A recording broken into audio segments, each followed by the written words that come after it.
వెంకటాద్రి సమస్థానం బ్రహ్మాండే నాస్తి కించన. వెంకటేశ సమోదేవో నా భూతో నా భవిష్యత్తే.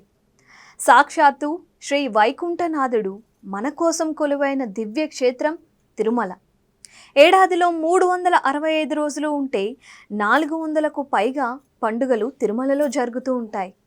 ప్రపంచంలోనే అత్యంత ఆదాయం పొందుతున్న క్షేత్రం ఇది. ఇక స్వామివారి ప్రసాదం అంటే లడ్డూనే గుర్తుకు వస్తుంది. తిరుమల లడ్డూ తెలియని వారు ఉండరు. అనేక రకాల ప్రసాదాలు ఉన్నప్పటికీ భక్తులకు అందులో ఉండేది, దొరికేది లడ్డూ మాత్రమే. అసలు ఇది ప్రసాదంగా ఎలా ప్రారంభమైంది అన్న దాని గురించి ఇప్పుడు తెలుసుకుందాం. క్రీస్తు శకం 614లో పల్లవరాణి సమవాయి తిరుమల ఆలయానికి భోగ శ్రీనివాసమూర్తిని కానుకగా సమర్పించుకుంది. ఈ విగ్రహం పంచబేరాల్లో ఒకటిగా ఉంది. పల్లవుల కాలంలోనే భగవంతునికి పల్లవ ప్రసాదం సమర్పించేవారు.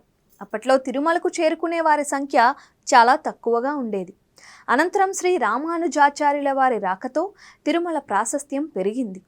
అనంతరం స్వామివారికి సమర్పించే నైవేద్యానికి 2వ దేవరాయల కాలంలో అమాత్య శేఖర మల్లన్న 3 గ్రామాలను సమర్పించాడు.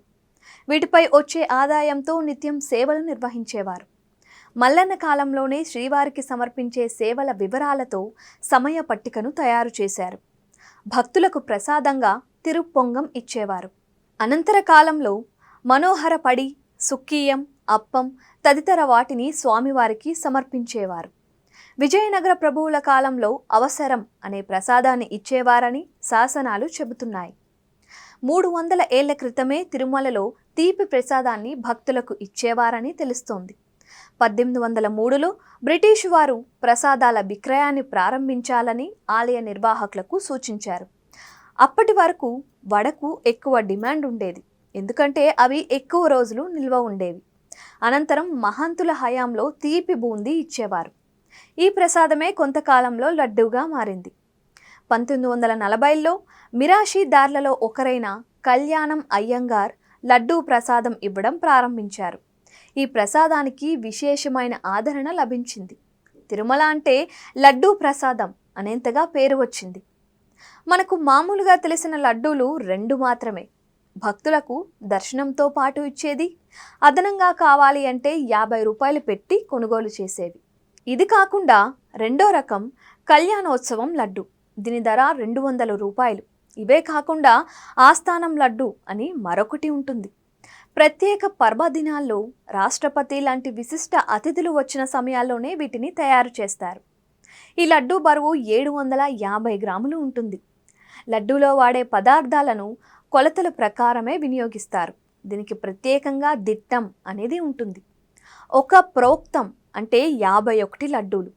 తయారీలో శనగపిండి, చక్కెర, జీడిపప్పు, యాలకులు, ఆవు నెయ్యి, కలకండ, ఎండు ద్రాక్ష తదితర పదార్థాలైతే వినియోగిస్తారు. అంతేకాదు తిరుమల లడ్డూ ప్రసాదానికి పేటెంట్ కూడా ఉంది. 2009లో GI అంటే భౌగోళిక గుర్తింపు కూడా లభించింది. మొత్తం మీద శ్రీనివాసుని ప్రసాదం ముందు సాటి రాగల పదార్థాలు ఏమైనా ఉంటాయా అన్న రీతిలో దేవదేవుని ప్రసాదాలు అత్యంత రుచికరంగా ఉంటాయి. తిరుమల కొండల్లో ప్రవహించే నీరు, వాతావరణం, ఆలయంలో పోటు అన్నీ కలిసి స్వామివారి ప్రసాదాన్ని విశిష్టంగా నిలబెట్టాయి.